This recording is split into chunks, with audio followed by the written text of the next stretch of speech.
J'étais assise sur le canapé du salon, en train de feuilleter le dernier numéro d'un magazine de mode. Quand mon téléphone a vibré brièvement, j'ai ouvert le message et découvert 3 photographies. La première était un selfie d'Isabelle Vasseur, allongée dans mon lit, vêtue de ma nuisette en soie. La deuxième capturait une scène intime entre elle et mon mari, Alexandre Dubois. Leurs joues étaient tendrement pressées l'une contre l'autre, et Alexandre souriait même directement à l'objectif. Le troisième cliché était encore plus audacieux. C'était une photo d'Alexandre endormi, prise de très près par Isabelle. Les draps de ce lit avaient été confectionnés sur mesure en coton égyptien rare, avec des broderies faites à la main, un cadeau de mariage de ma belle-mère. J'ai fixé ces images pendant une dizaine de secondes, puis j'ai fermé le magazine, je me suis levée, et je me suis dirigée vers mon bureau pour récupérer mon téléphone de rechange. Étais-je en colère ? Bien sûr que j'étais en colère, mais moi, Catherine de Varenne, j'ai vécu 28 ans sur cette terre.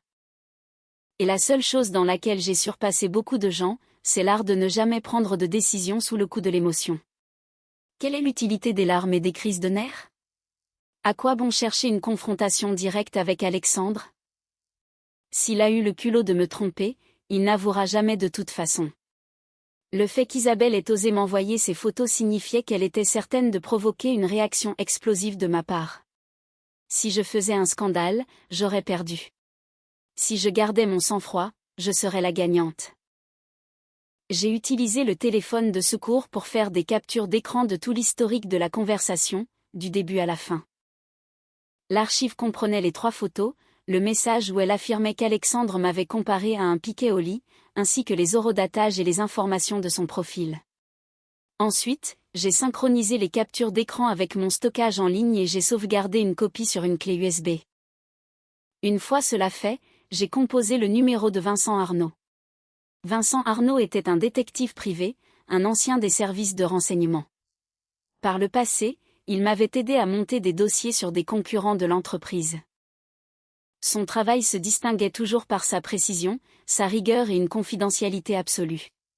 Le téléphone a sonné 2 fois avant qu'il ne décroche. « Vincent, j'ai besoin que vous rassembliez des informations sur une personne, ai-je dit. »« Je vous écoute, Catherine, » a-t-il répondu. « Isabelle Vasseur. Elle a environ 25 ans. Elle travaille dans un bureau à la Défense. C'est tout ce que je sais pour le moment. Mais j'ai une photo qu'elle vient de m'envoyer. Il me faut des réponses avant l'aube. » Je lui ai envoyé le selfie d'Isabelle. La photo était d'une netteté parfaite. Son visage, sa posture, sa silhouette, ses vêtements et son style général étaient parfaitement visibles. Vincent Arnaud a répondu par un seul mot, reçu. Après avoir raccroché, je suis retournée dans la chambre principale. Alexandre n'avait pas prévu de rentrer cette nuit. En partant le matin, il avait dit qu'il se rendait à une réception d'affaires importante dans un club privé et qu'il rentrerait très tard. En y réfléchissant, cette réception l'avait logiquement conduit tout droit dans le lit d'Isabelle Vasseur. J'ai ouvert mon dressing. Comme je m'y attendais, la nuisette en soie avait disparu. Je l'avais achetée à Paris le mois dernier, avenue Montaigne. C'était une collection limitée. Seulement 50 exemplaires dans le monde. À l'époque, Alexandre m'avait même traité de dépensière pour avoir gaspillé quelques milliers d'euros pour une simple chemise de nuit. Eh bien, comme c'est charmant. Maintenant, c'était Isabelle Vasseur qui la portait. J'ai lentement refermé la porte du placard. Ce n'est qu'un objet. Je vais le considérer comme mon cadeau d'adieu funèbre pour elle. À minuit pile, Vincent Arnaud m'a rappelé. Catherine. Je l'ai trouvée. Je vous écoute. Isabelle Vasseur, 26 ans, travaille au département des relations publiques du groupe Dubois. Elle est employée depuis 1 an et 3 mois. Diplômée d'une obscure école de commerce privée. Origine très modeste. Ses parents tiennent un petit stand de légumes sur un marché dans une petite ville près d'Orléans. Actuellement, elle loue un studio en grande banlieue parisienne, près de Marne-la-Vallée. Le loyer lui coûte 1 500 € par mois. Au bureau, elle est proche de quelques collègues, mais on ne lui connaît aucun protecteur influ ni de sponsor fortuné. Le département des relations publiques du groupe Dubois. En entendant cela, j'ai failli éclater de rire. Alexandre, mon cher Alexandre, tu sais vraiment bien choisir. Il y a un vieux proverbe qui dit qu'il ne faut pas cracher dans la soupe, mais toi, tu as fait mieux que tout le monde, en plantant une mauvaise herbe dans ta propre entreprise, et qui plus est, dans le service des relations publiques, celui-là même qui interagit quotidiennement avec la presse. Si la moindre rumeur venait à fuiter, les actions du groupe Dubois s'effondreraient. Il y a autre chose, Catherine, a ajouté Vincent. Quoi donc? Cette Isabelle a un surnom parmi ses collègues. Dans son dos, il l'appelle la « Sainte Nitouche ». On dit qu'elle fait toujours semblant d'être une fille naïve et adorable, qu'elle parle d'une voix douce et capricieuse, mais que lorsqu'il s'agit de s'attribuer le mérite des autres ou de manigancer en coulisses, personne n'est plus rusé qu'elle. Sa supérieure directe est une femme nommée Diane Valéry. Leurs relations sont tendues. La rumeur court qu'Isabelle a un jour court-circuité Diane pour présenter un rapport de projet directement au PDG, à Alexandre Dubois. C'est exact. Il y a environ 3 mois, Isabelle Vasseur, ignorant sa supérieure, a obtenu un rendez-vous avec Alexandre.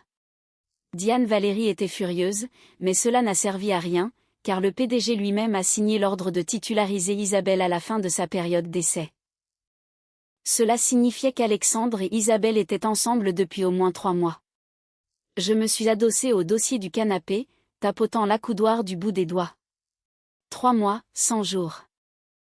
Pendant que je menais des négociations pour une fusion internationale pour le groupe Dubois, il avait une liaison avec une jeune femme du service des relations publiques.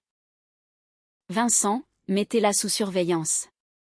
Je veux tout savoir sur elle, y compris son cercle social, ses comptes sur les réseaux sociaux et son emploi du temps. Plus c'est détaillé, mieux c'est. Compris.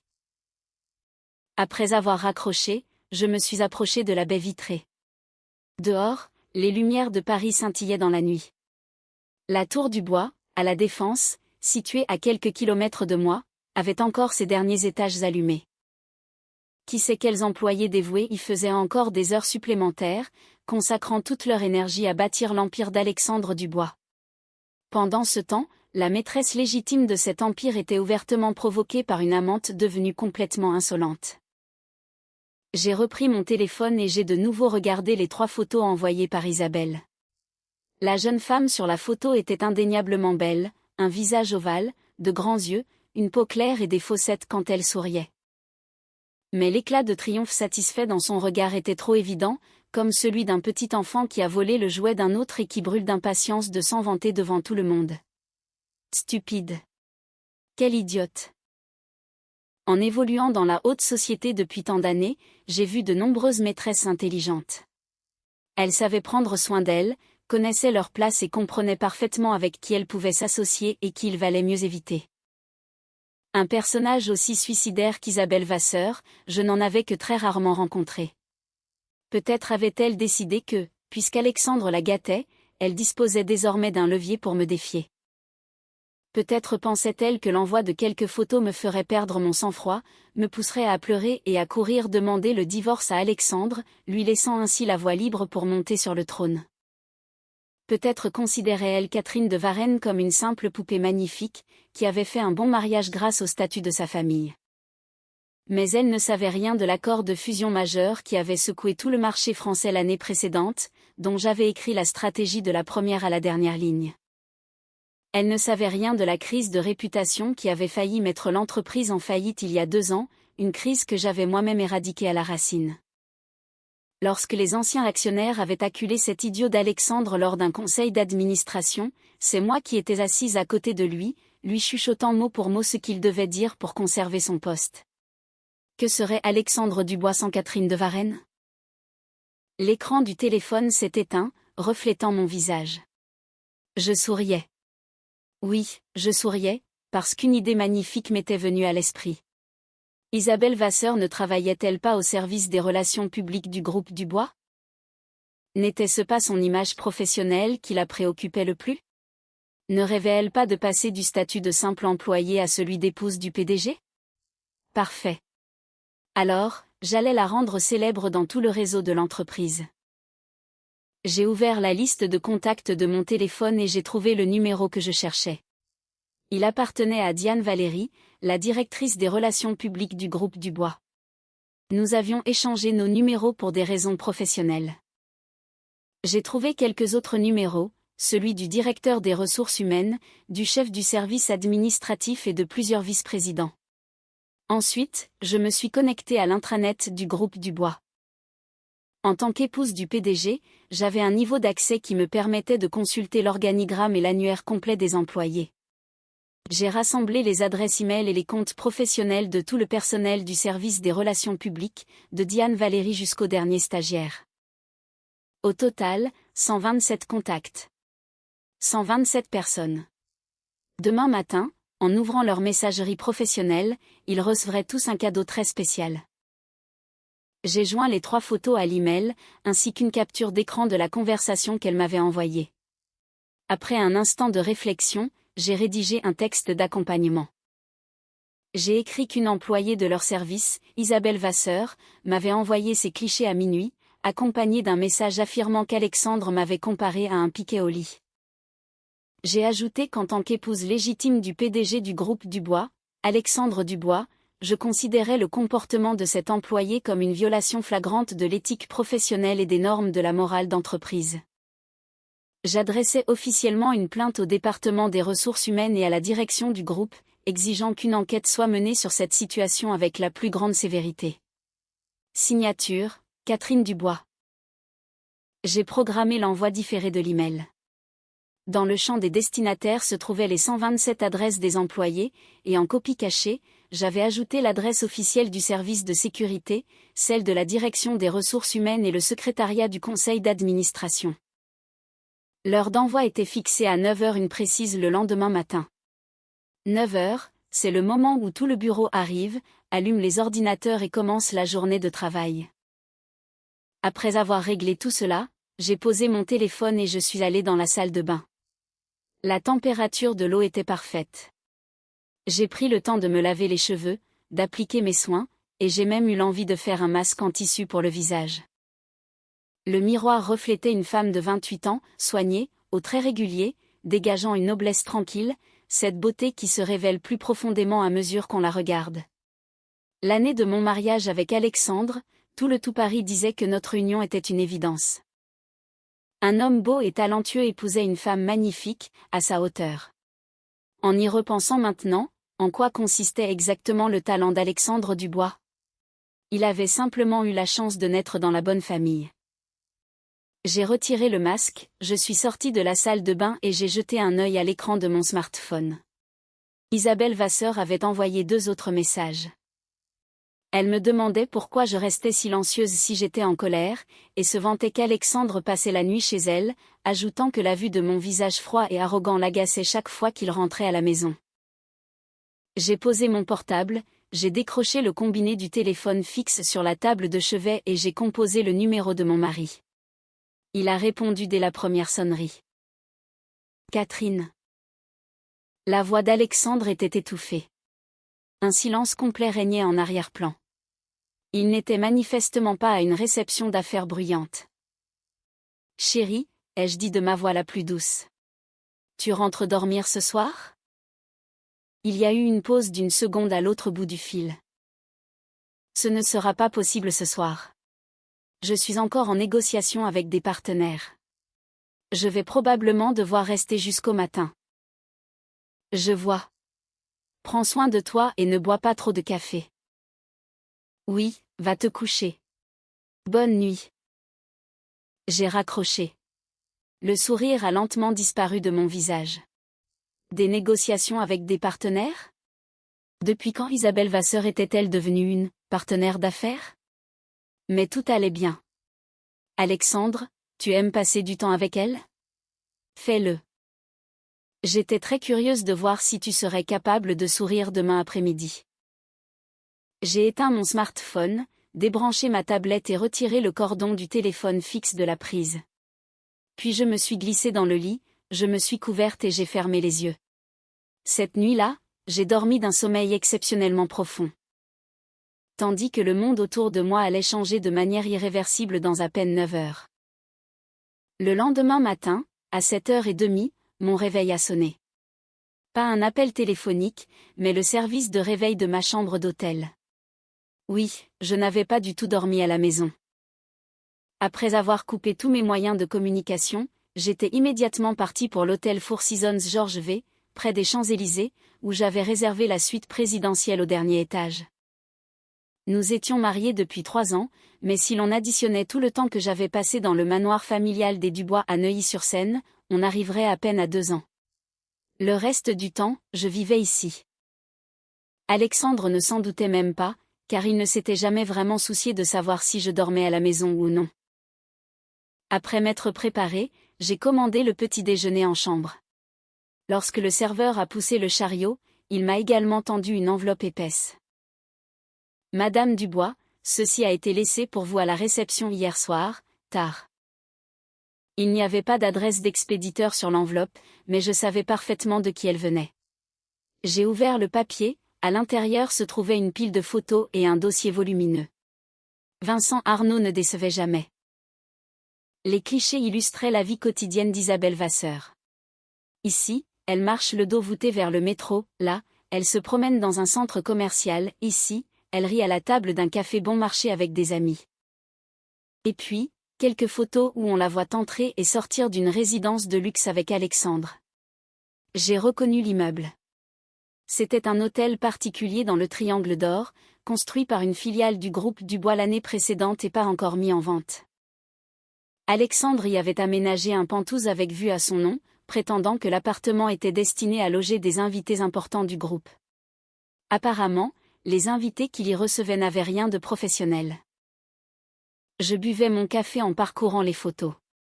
Plus je regardais, plus la situation devenait amusante. Cette Isabelle avait 2 visages complètement différents. Au bureau, elle portait des tailleurs stricts, attachait ses cheveux en un chignon lisse et marchait les yeux baissés, jouant le rôle de l'employé modeste et appliqué. Mais dès qu'elle franchissait le seuil de l'entreprise, elle se changeait instantanément pour enfiler des robes moulantes et des talons aiguilles. Sa démarche devenait désinvolte, et son regard, arrogant. La photo la plus révélatrice avait été prise dans un ascenseur. Isabelle se tenait dans un coin, faisant la moue devant la caméra frontale de son smartphone. Son expression affectée semblait tout droit sortie de la page d'une blogueuse de province. Et sur la coque de son téléphone, on pouvait lire « Je veux être ta petite princesse ». J'ai failli m'étouffer avec mon café. 26 ans, et elle en était encore à vouloir être une petite princesse. Qu'est-ce qu'Alexandre avait bien pu trouver en elle? Probablement le fait qu'elle était d'une stupidité abyssale. J'ai mis les photos de côté et j'ai pris le dossier. C'était un rapport biographique détaillé sur Isabelle Vasseur. Vincent Arnaud avait tout déterré, de sa naissance à la veille.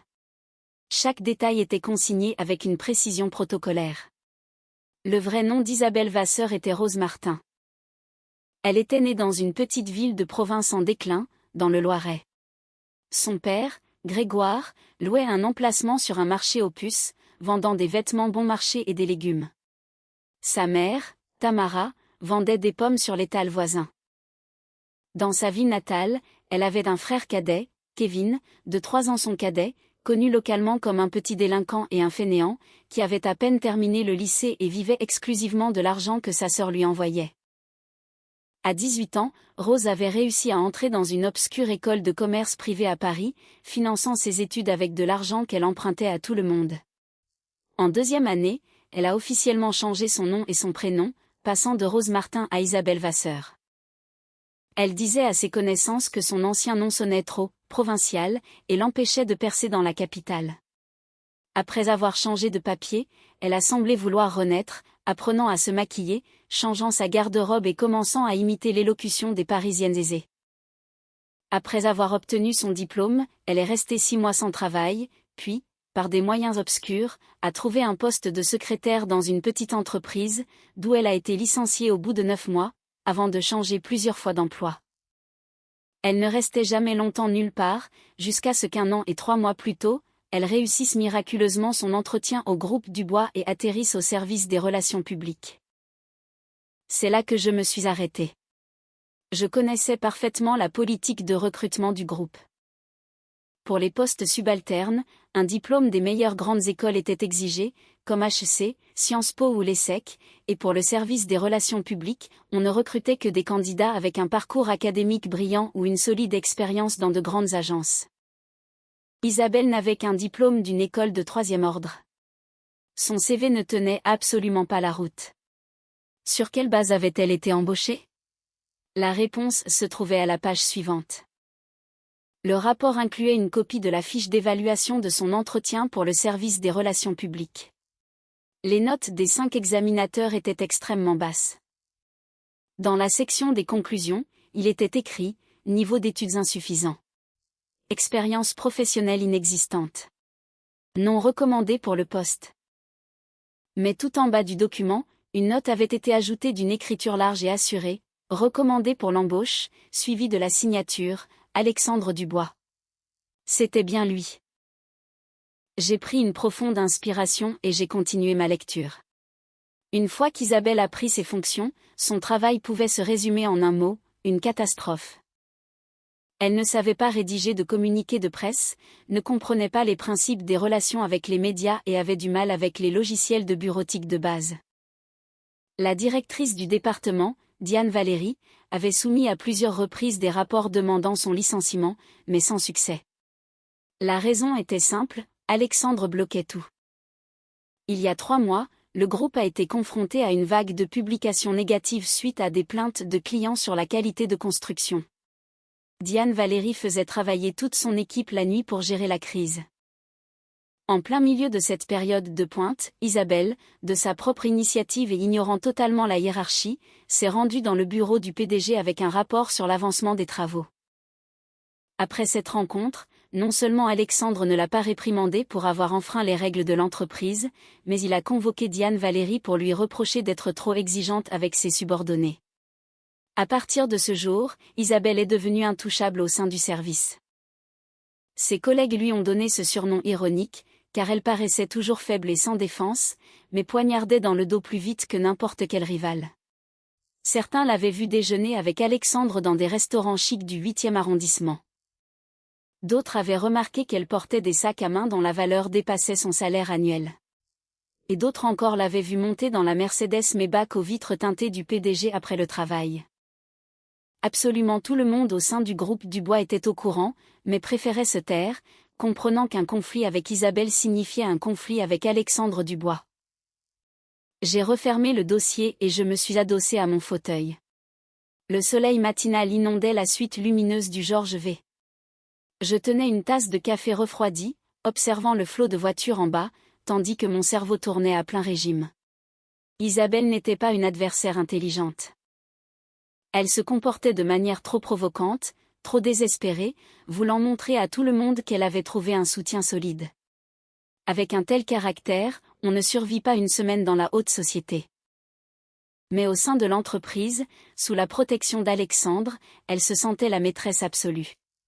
La seule question était, combien de temps Alexandre pourrait-il la couvrir? Bientôt, il devrait sauver sa propre peau, et il n'aurait plus de temps pour cette jeune femme.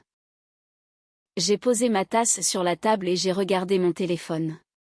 Bien que le son soit coupé, l'écran du téléphone fixe de la chambre clignotait sans cesse, indiquant des dizaines d'appels manqués provenant du même numéro.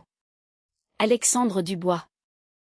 Il était fort probable qu'après la diffusion automatique de l'email à 9h01, il était déjà au courant de ce qui se passait dans les bureaux du groupe. Je pouvais imaginer la scène les yeux fermés. Diane Valéry avait ouvert le premier email, suivi par les ressources humaines, l'administration, les vice-présidents et plus d'une centaine d'employés du service des relations publiques. Une plainte officielle, signée du nom de l'épouse légitime du PDG, Catherine Dubois, avec en pièces jointes des photos osées d'Isabelle dans la chambre d'une autre et la citation sur le fait d'être un « piquet au lit ». Cet email s'était propagé dans le réseau de l'entreprise comme un virus. En moins d'une demi-heure, des milliers d'employés étaient au courant. 1 heure plus tard, les rumeurs avaient atteint les partenaires, les sous-traitants, les concurrents et tout le milieu des affaires parisien. Isabelle voulait la gloire. J'ai exaucé son vœu. Alexandre voulait jouer avec le feu. Je vais le laisser se brûler jusqu'à la moelle. J'ai rouvert le dossier de Vincent Arnaud et je suis allée à la dernière page, où se trouvaient les liens vers les réseaux sociaux d'Isabelle, Facebook, Instagram, Telegram. Elle était active partout, et tout son contenu se résumait à l'étalage du luxe, des sacs de grandes marques, des intérieurs d'hôtels 5 étoiles, des habitacles de voitures de luxe. Chaque publication était accompagnée de légendes mièvres sur le bonheur d'être une fille choyée, ou sur le fait que chaque jour est une fête quand on a le bon homme à ses côtés. Dans les commentaires, ses abonnés exprimaient leur envie et lui demandaient si elle avait trouvé un riche mécène. Elle ne répondait jamais directement, se contentant d'envoyer des émojis timides ou de leur suggérer de deviner. Apparemment, elle croyait sincèrement que bientôt, plus personne n'aurait à deviner. J'ai mis les papiers de côté, je me suis levée et je suis allée dans le dressing pour me changer. Une jupe crayon noir, un chemisier en soie crème et des escarpins beige classiques. J'ai rassemblé mes cheveux en un chignon strict et lisse et j'ai mis des boucles d'oreilles en perles. Le miroir reflétait une femme posée, sûre d'elle, dont pas un seul muscle du visage ne tremblait. Puis, j'ai allumé mon smartphone. Plus de 900 messages non lus, plus de 300 appels manqués. Mes messages privés étaient inondés. Alexandre avait appelé 47 fois. Ma belle-mère, Sophie Dubois, avait appelé 15 fois. Environ 200 appels provenaient des numéros professionnels du groupe. Il y avait aussi des appels de numéros inconnus, y compris d'Isabelle elle-même. J'ai ignoré toutes ces tentatives de contact et j'ai ouvert la messagerie interne du groupe Dubois. Comme je m'y attendais, c'était le chaos. Dans la conversation générale du service des relations publiques, le nombre de messages dépassait le millier. Certains transféraient des captures d'écran de l'email en demandant si c'était vrai. D'autres écrivaient qu'ils n'avaient pas tort de détester Isabelle depuis le premier jour. D'autres encore envoyaient des émojis de pop-corn. Les employés interpellaient Diane Valéry, exigeant des commentaires. Diane n'a répondu que par une seule ligne, l'information est en cours de vérification. La diffusion de ces données en dehors de l'entreprise est strictement interdite. Mais tout le monde comprenait qu'il était déjà impossible de contenir l'affaire entre les murs du bureau. J'ai ouvert les canaux d'actualité sur Telegram et j'ai vu que l'histoire avait déjà fuité dans le domaine public. Un compte anonyme, se présentant comme un employé du groupe, a publié « Explosion nucléaire aujourd'hui au groupe Dubois ». La femme du PDG a officiellement révélé son infidélité avec une employée du service des relations publiques, en envoyant des preuves compromettantes à toute l'entreprise par email. Dans les commentaires, des centaines d'utilisateurs réclamaient les photos. L'effet a dépassé mes attentes les plus folles. À ce moment-là, le nom d'Alexandre Dubois s'est de nouveau affiché sur mon écran. J'ai laissé le téléphone sonner 5 fois avant de répondre calmement. Allô ? Catherine. La voix d'Alexandre était rauque, pleine d'une fureur contenue. Où es-tu ? Où je suis ? Est-ce que ça a de l'importance ? Tu te rends compte de ce que tu as fait ? A-t-il hurlé. Envoyer de telles photos à toute l'entreprise. Tu as perdu la tête ? J'ai toute ma tête, ai-je répondu sur un ton habituellement réservé aux commentaires sur la météo. Je n'ai fait que transférer les photos que m'a envoyées Isabelle Vasseur aux personnes compétentes pour juger de ses actes. En tant qu'épouse légitime du dirigeant du groupe, j'ai informé le département des ressources humaines d'une violation de l'éthique d'entreprise de la part d'une employée. Ai-je fait quelque chose de mal ? Alexandre est resté silencieux pendant 3 secondes. Catherine, parlons calmement. De quoi y a-t-il à parler ? Rendre tout cela public n'est dans l'intérêt de personne. Rentre à la maison, nous discuterons de tout en personne. D'accord, je viendrai demain, ai-je répondu. Mais je ne parlerai pas avec toi. J'ai l'intention de m'entretenir avec ta mère. J'ai raccroché et j'ai immédiatement composé le numéro de Sophie. Elle a répondu bien plus vite que je ne l'imaginais, presque à la première sonnerie. Catherine, tu daignes enfin décrocher. La voix de ma belle-mère était anxieuse, mais sous cette anxiété perçait une dureté de fer. Pourquoi as-tu fait ça ? Pourquoi organiser cette diffusion ? Tu cherches un scandale public ? Alexandre n'arrête pas de m'appeler. Tu l'ignores. J'ai appelé des dizaines de fois. Tu ne réponds pas. Es-tu consciente que la réputation de la famille Dubois est aujourd'hui traînée dans la boue à cause de ton caprice? J'ai légèrement éloigné le téléphone de mon oreille, attendant qu'elle ait fini de parler. Je connaissais très bien Sophie. Elle venait d'une famille influente de Lyon, issue de la vieille élite bourgeoise, et avait été mariée au père d'Alexandre pendant plus de 40 ans. Ce que cette femme appréciait par-dessus tout dans la vie, c'était le statut, la dignité et les apparences.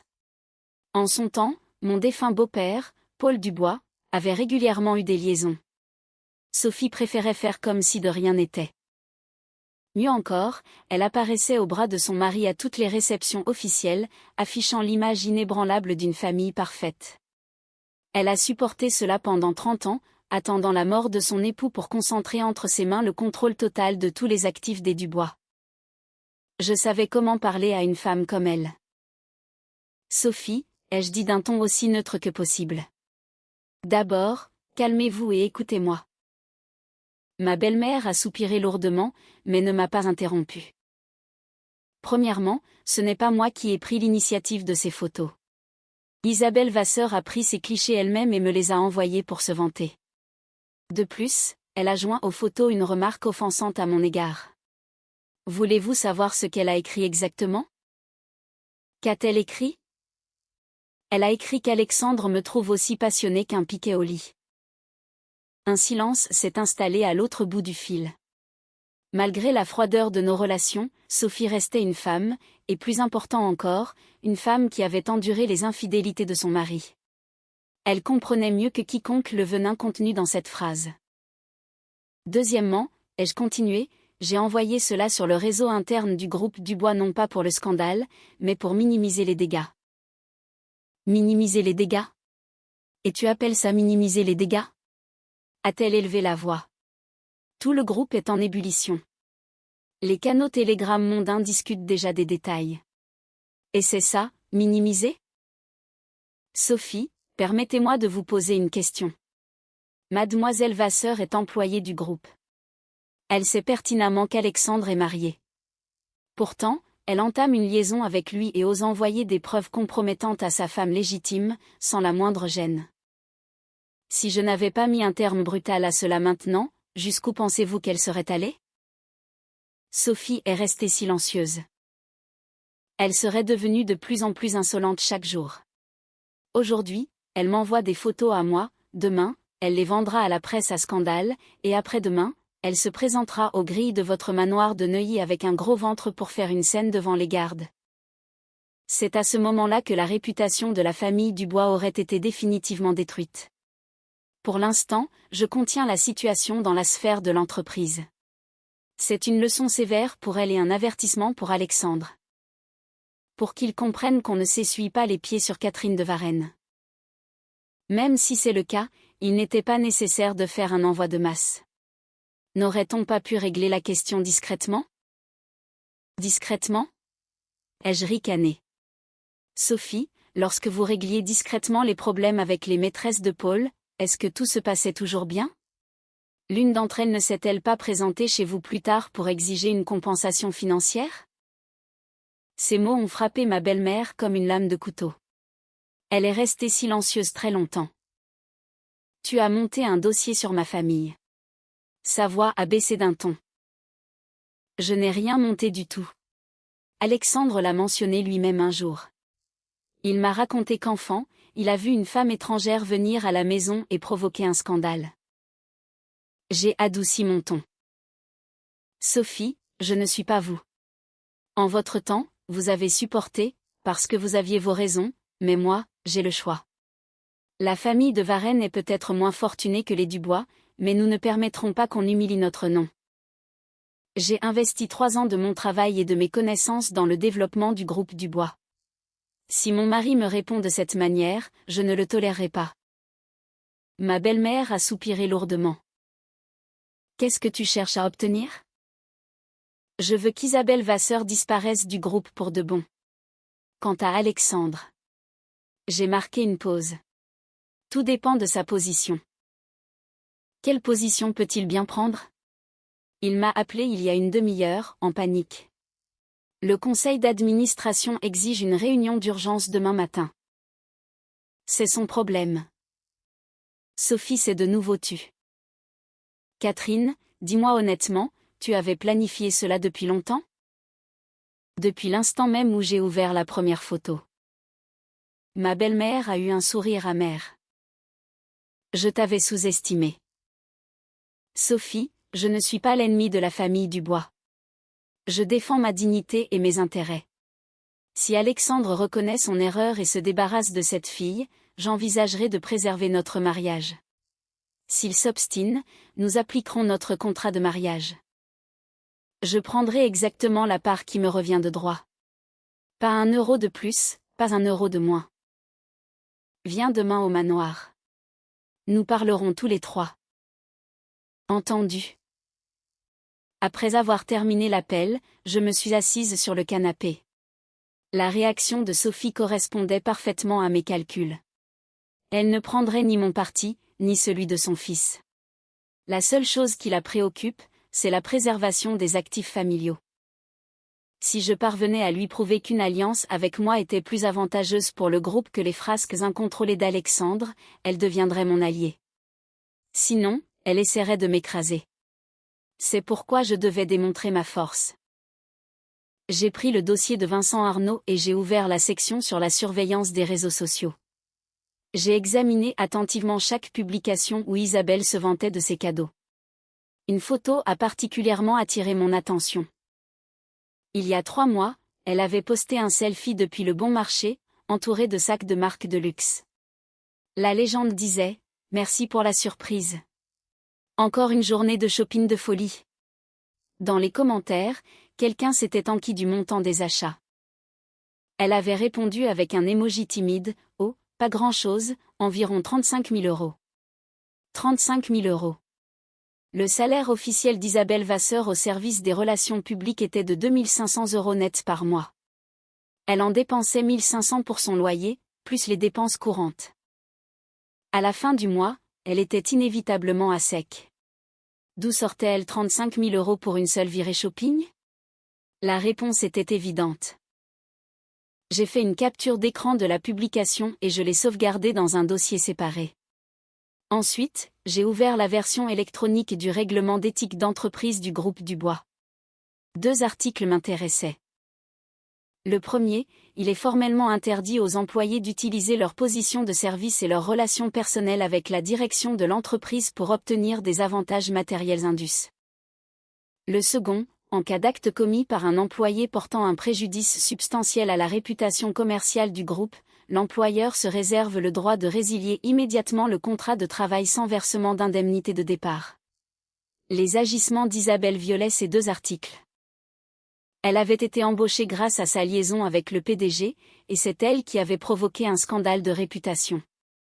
Selon les règles internes, l'entreprise pouvait non seulement la licencier sur le champ, mais aussi lui réclamer des dommages et intérêts. J'ai ouvert mon ordinateur portable et j'ai commencé à rédiger un document officiel. Le titre était « Note de service sur la violation grave du règlement d'éthique d'entreprise par l'employé du département des relations publiques, I. Vasseur ». Le document était divisé en 3 parties. La première présentait les preuves de son comportement et les photos provocantes. La deuxième contenait les preuves de son embauche illégitime, y compris la copie de la fiche d'entretien avec la note personnelle d'Alexandre.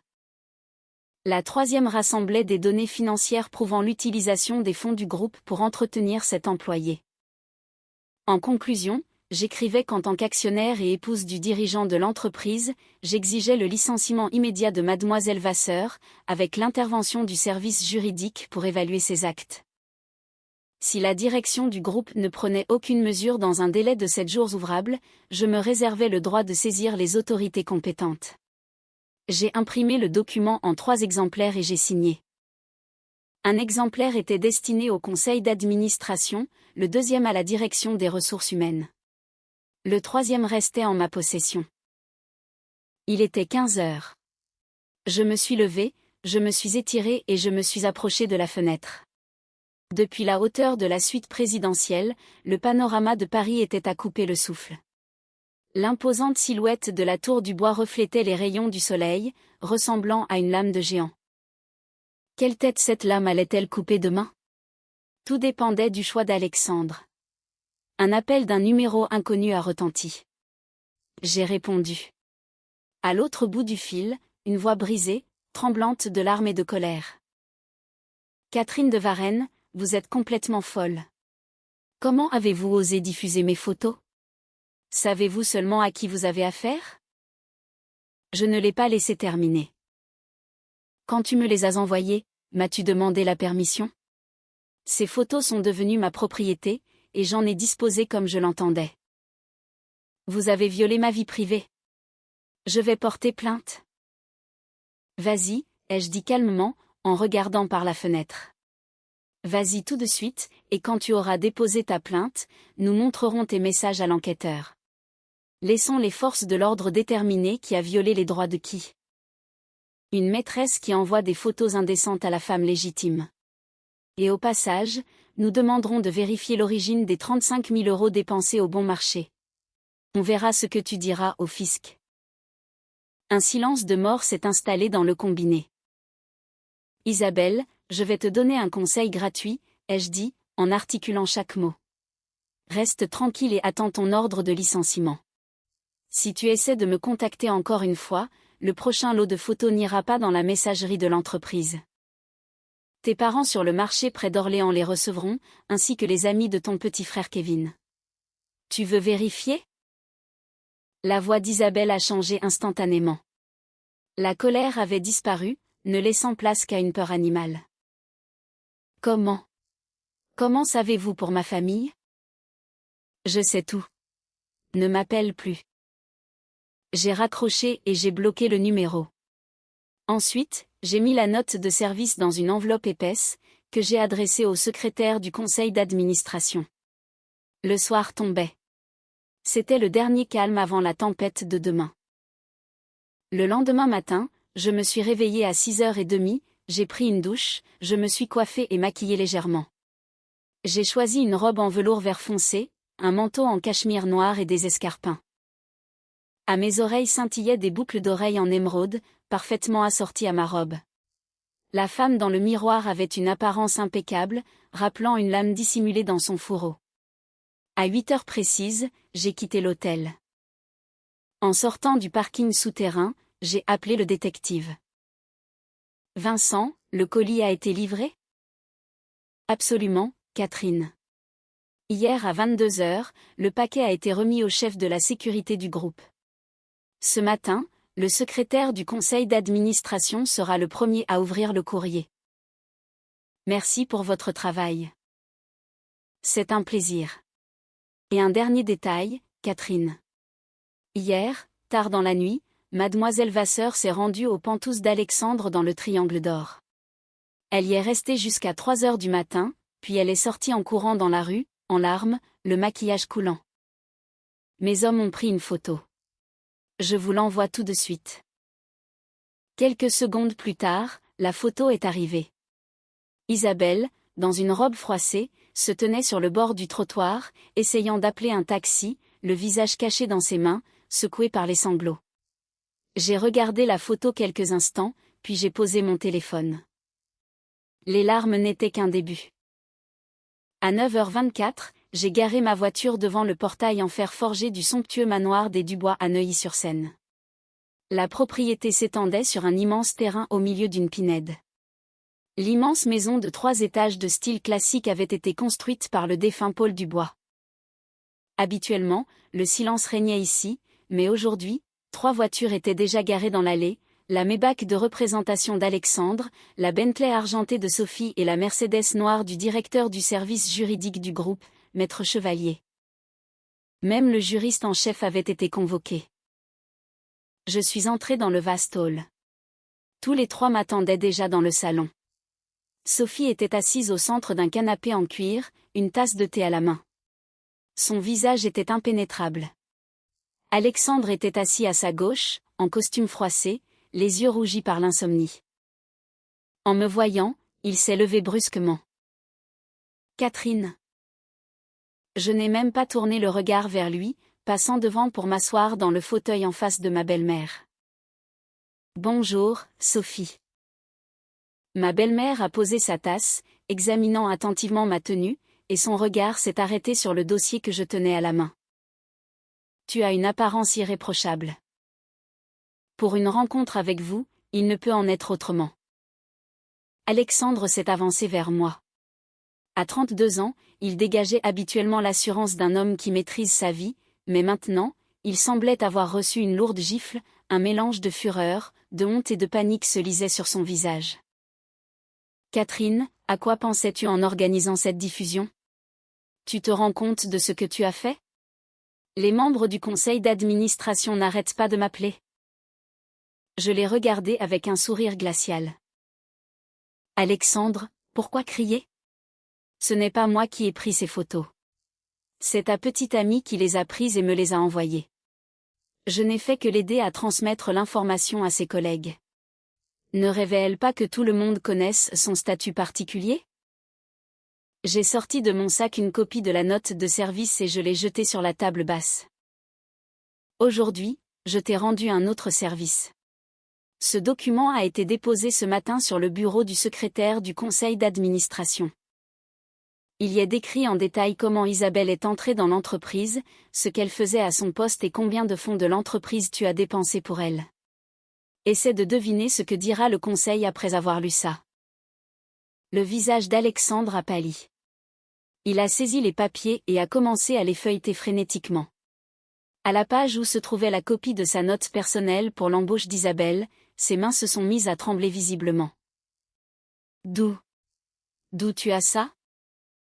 Sophie a arraché le document des mains de son fils, a mis ses lunettes et s'est plongée dans la lecture. Le silence s'est installé dans le salon. 5 minutes plus tard, elle a retiré ses lunettes et m'a regardé. Tout est vrai. Vous pouvez demander à Maître Chevalier de confirmer l'authenticité des documents. J'ai fait un signe de tête en direction du juriste. Maître Chevalier a ajusté ses lunettes, visiblement très mal à l'aise. Madame Dubois, j'ai eu le temps de vérifier les archives. La fiche d'évaluation a bien été extraite du dossier du personnel du service des relations publiques. L'écriture et la signature sont celles de Monsieur Dubois. Ma belle-mère a fermé les yeux et a soupiré lourdement. Alexandre a tenté de se justifier. Maman, je peux tout expliquer. Qu'est-ce que tu peux expliquer? Sophie a ouvert les yeux. Sa voix n'a pas crié, mais elle a claqué comme un coup de fouet. Ton père, avec tous ses défauts, n'a jamais ramené ses conquêtes dans l'entreprise familiale. Et toi, tu as eu l'idée de la placer au service des relations publiques et de laisser ta signature sur des documents officiels. Tu voulais leur offrir des informations compromettantes sur l'entreprise sur un plateau? Alexandre a ouvert la bouche, mais n'a rien trouvé à dire. Ma belle-mère s'est tournée vers moi. Catherine, énonce tes conditions. Mes conditions sont extrêmement simples, Sophie. J'ai levé 3 doigts. Premièrement, le groupe licencie immédiatement Isabelle Vasseur pour faute grave, conformément au règlement, sans aucune indemnité. Deuxièmement, Alexandre signe un accord reconnaissant sa culpabilité dans la rupture de notre mariage et renonçant à toute prétention sur les biens acquis en commun. Troisièmement, j'ai regardé mon mari, il répond honnêtement, ici et maintenant, devant vous, jusqu'où sont allées ses relations avec cette femme. Ont-ils des enfants? Lui a-t-il transféré des actions du groupe, des biens immobiliers ou d'autres actifs? Les pupilles d'Alexandre se sont contractées. Catherine, ne dépasse pas les bornes. Je dépasse les bornes? Je me suis levée de mon fauteuil. Tu as ramené une inconnue dans l'entreprise, tu l'as laissée se prélasser dans mon lit, dans mes affaires, tu l'as laissé m'envoyer des messages abjects. Et tu oses parler de bornes? Je m'amusais juste avec elle. Pourquoi en faire une catastrophe? Tu t'amusais? Ai-je ricané. Très bien, alors raconte-nous combien de temps a duré cet amusement, combien d'argent tu as dépensé, et s'il y a des conséquences, comme une grossesse. Alexandre est resté silencieux. Sophie a lancé sèchement. Réponds à la question. Depuis l'enfance, c'était ce ton de sa mère qu'Alexandre craignait le plus. Ses épaules se sont affaissées. 3 mois. Pas d'enfant. Je ne lui ai pas donné d'action. J'ai acheté des cadeaux, dépensé environ 50 000 euros. 50 000 euros, ai-je répété. Sur tes fonds personnels ou sur les comptes de l'entreprise? Le visage d'Alexandre a confirmé de manière éloquente mes pires craintes. Je vois. Je me suis tournée vers ma belle-mère. Sophie, vous avez tout entendu.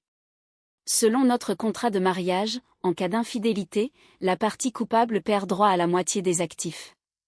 Je ne veux pas tout. J'exige mes 50% légitimes du patrimoine, plus 3% des actions du groupe Dubois. Alexandre a relevé la tête. Tu es folle? 3% des actions du groupe valent plus de 50 millions d'euros. Sophie me regardait en silence.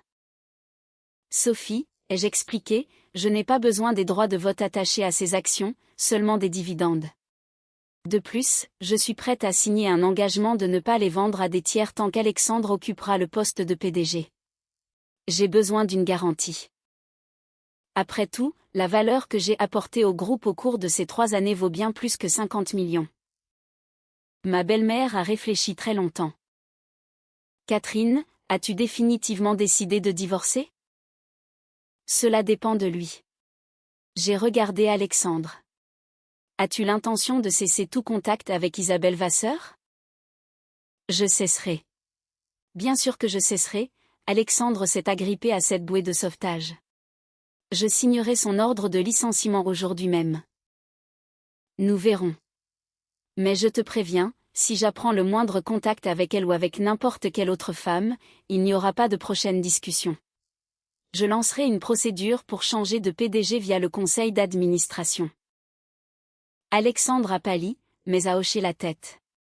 Sophie s'est levée et s'est approchée de moi. Tu t'es révélé bien plus dur que je ne l'imaginais. Les circonstances m'y ont forcé, Sophie. Non, a-t-elle secoué la tête. Pas forcé. Tu attendais simplement le bon moment. Ces photos sont devenues une arme que tu as utilisée à ton avantage maximal. Je n'ai rien dit. Ma belle-mère s'est tournée vers son fils. Alexandre, va immédiatement au bureau et occupe-toi de ce licenciement. Ce soir, je veux voir une copie de l'ordre. Oui, maman, j'y vais tout de suite. Il a attrapé son manteau et a littéralement fui le salon. Sophie s'est de nouveau assise, a bu une gorgée de thé et a dit. Assieds-toi, Catherine. Je me suis assise. Tu sais, le père d'Alexandre a été gâté par le pouvoir et l'argent. Quand Paul a commencé à la tromper, Sacha avait 10 ans. Il a grandi en voyant comment son père me traitait. J'espérais que le mariage avec toi le corrigerait. Le coup que tu as porté aujourd'hui était cruel, mais juste. Alexandre a besoin d'une main de fer.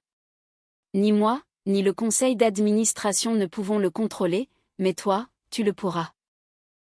Je n'ai pas l'intention de le contrôler. Je ne permettrai simplement pas qu'on s'essuie les pieds sur moi. Exactement, a acquiescé ma belle-mère, et un sourire à peine perceptible est apparu sur ses lèvres. Ne pas permettre qu'on s'essuie les pieds sur soi. J'ai supporté toute ma vie et je n'ai jamais appris à prononcer ces mots. Tu es plus forte que moi. Elle a sorti une enveloppe épaisse de sous la table et me l'a tendue. C'est pour toi. Pas en guise de compensation, mais en signe de respect pour la personne capable de remettre mon fils à sa place. J'ai pris l'enveloppe sans l'ouvrir. Merci.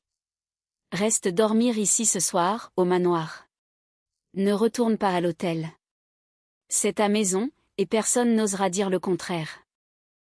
Sur ces mots, elle s'est levée et est montée à l'étage. Je suis restée seule, à regarder les pins par la fenêtre.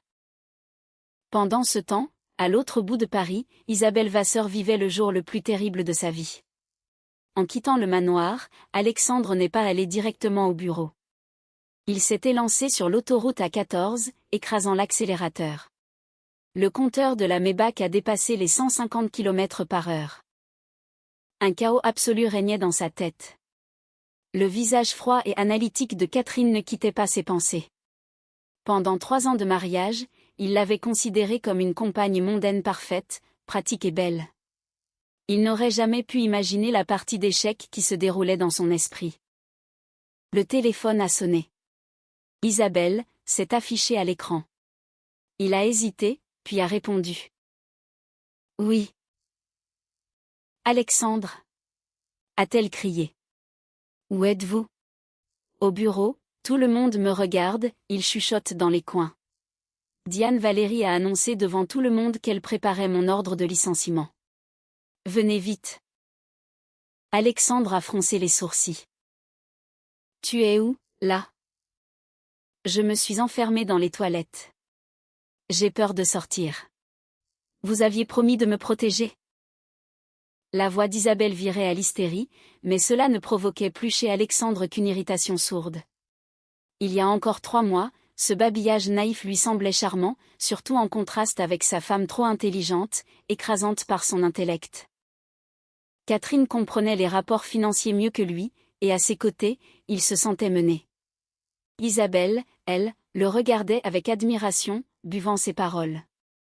Mais maintenant, ce doux poison s'était transformé en venin. Écoute-moi bien, a dit Alexandre à voix basse. Rassemble tes affaires personnelles tout de suite et sors par l'entrée de service. Je dirai au RH de faire passer ton licenciement pour une démission. Un silence s'est installé à l'autre bout du fil. Qu'avez-vous dit? A-t-elle balbutié. Vous me renvoyez? C'est vous qui m'avez embauché. Vous disiez que vous m'aimiez. C'est ta faute, a-t-il grogné. Pourquoi as-tu envoyé ces photos à Catherine? Je ne supportais plus de vous voir partir la retrouver. Tu ne supportais plus? Alexandre a éclaté d'un rire mauvais. Qu'est-ce que tu ne supportais plus? Les voitures, les restaurants, les fringues du bon marché à des dizaines de milliers d'euros? Je t'avais dit de te tenir tranquille, et tu es allé chercher Catherine de Varenne. Mais qui est-elle, votre femme? A hurlé Isabelle. Une idiote, a-t-il lâché entre ses dents. Quelle idiote tu fais? Tu quittes l'entreprise aujourd'hui. Je te virerai 50 000 € de compensation. Ne m'appelle plus jamais et ne t'approche plus de ma famille. 50 000 €? Misérable 50 000 €? La voix d'Isabelle avait perdu toute sa naïveté, révélant une avidité féroce. J'ai perdu mon travail et ma réputation. 500 000 €.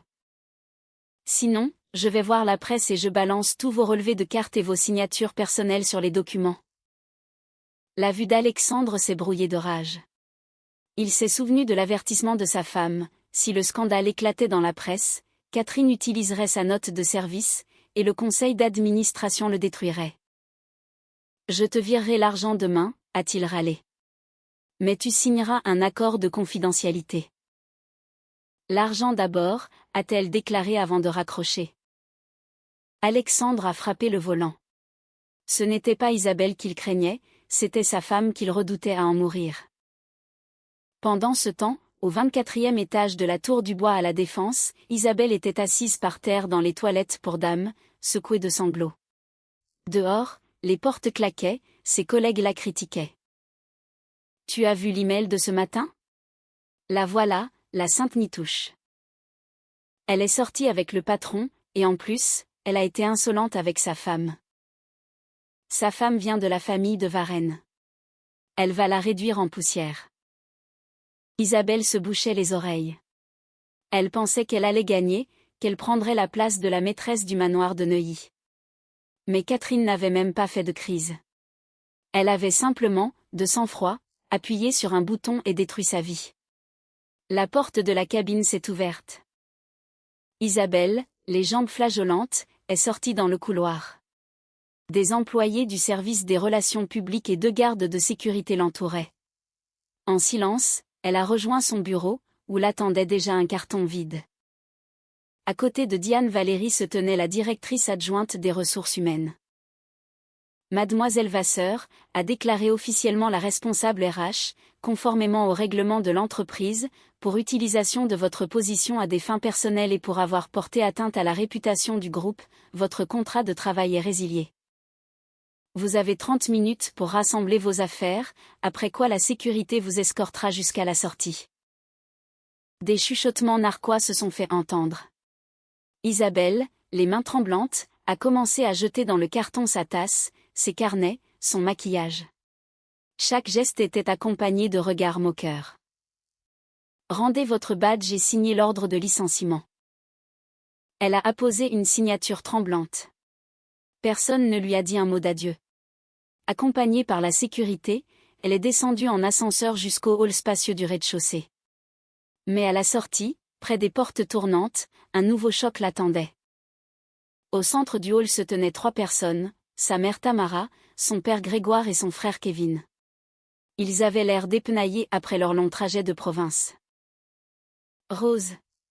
Sa mère s'est précipitée vers elle, l'agrippant par la manche. Quelle est cette honte? Sur notre marché, ils ont placardé tout notre stand avec tes photos dénudées avec un homme. Son père lui a jeté au visage une feuille de papier froissé. Ça fait 20 ans qu'on vend des légumes, personne n'a jamais dit un mot de travers. Et maintenant, toute la ville se moque de nous. Une copie imprimée de son selfie dans le lit d'Alexandre est tombée par terre.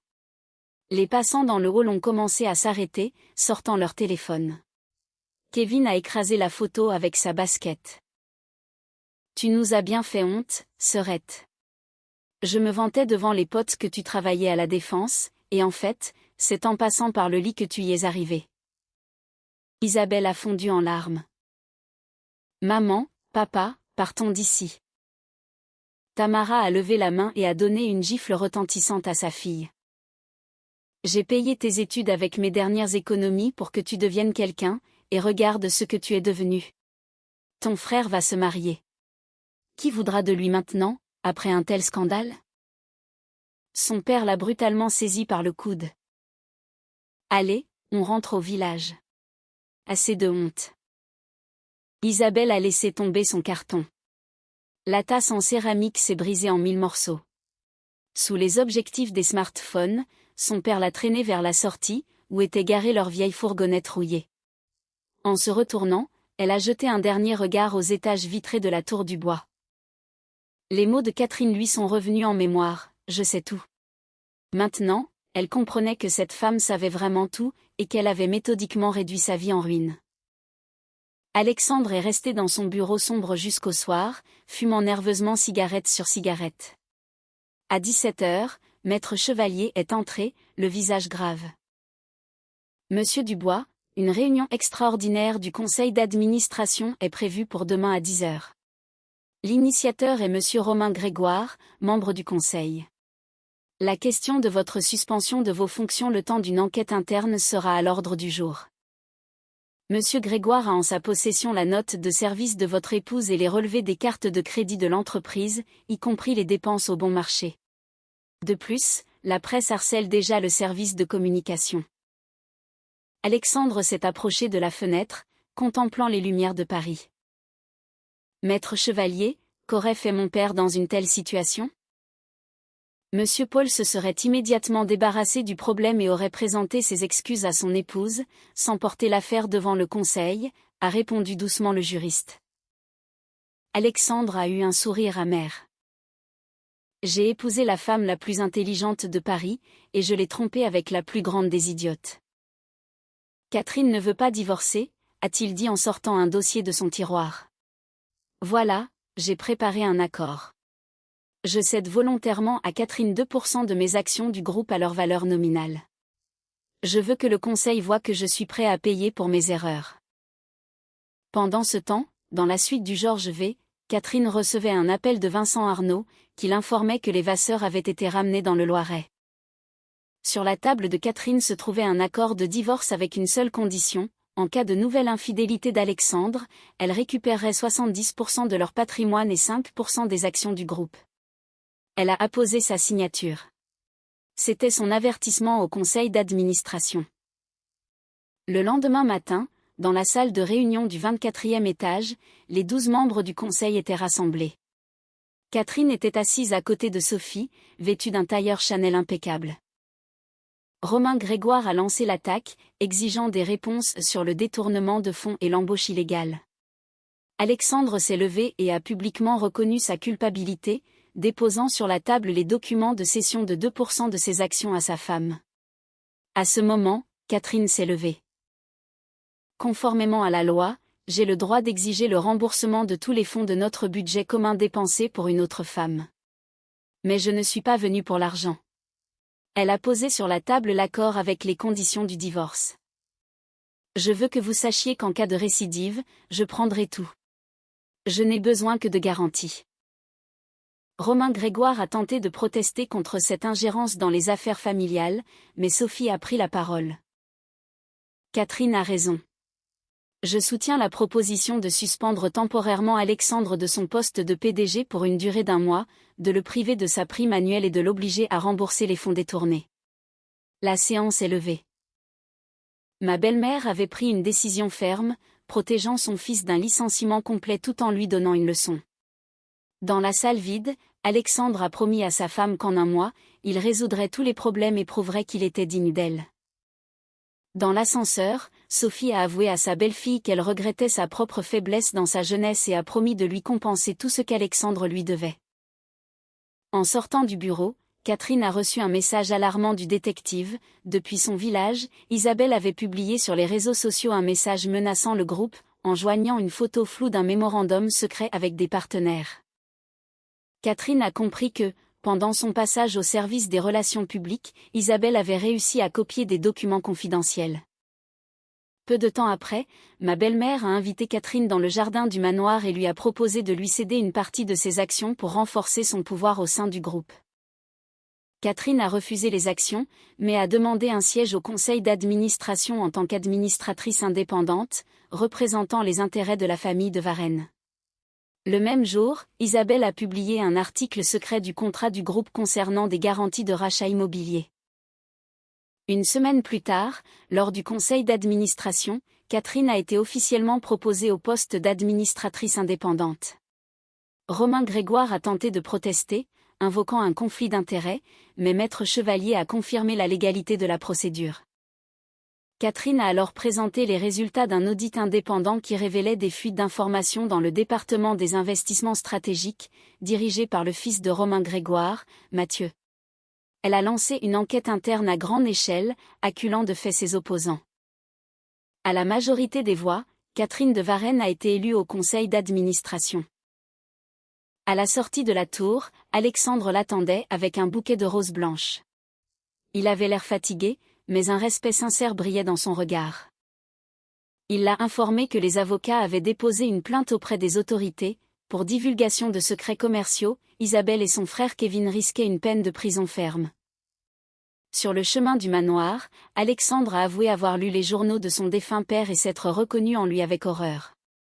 Il lui a sincèrement demandé pardon, promettant de changer. Catherine a répondu qu'elle n'avait pas besoin d'excuses. Elle avait besoin qu'il se souvienne de cette leçon pour toujours. À Neuilly, une Sophie satisfaite les attendait. Au dîner, ils ont ouvert un vin de collection, conservé par le vieux Paul Dubois. Catherine a reçu un dernier message de Vincent Arnaud. Les enquêteurs de la brigade financière avaient arrêté Isabelle Vasseur et son frère Kevin dans le cadre d'une affaire pénale pour divulgation de secrets commerciaux. Leur père avait été arrêté pour résistance aux forces de l'ordre, et leur stand de légumes sur le marché avait été détruit par des inconnus. Catherine a retourné son téléphone, face contre la table, et a levé son verre avec son mari et sa belle-mère. Pendant ce temps, dans une lointaine ville de province, Isabelle était assise en interrogatoire dans le bureau froid d'un enquêteur, réalisant que s'approprier ce qui ne vous appartient pas a un prix bien trop terrible à payer. Catherine se tenait à la fenêtre du manoir, contemplant les lumières lointaines de la Défense. Elle n'était plus simplement l'ombre de son mari. Elle était devenue la maîtresse à part entière de son destin et d'un empire.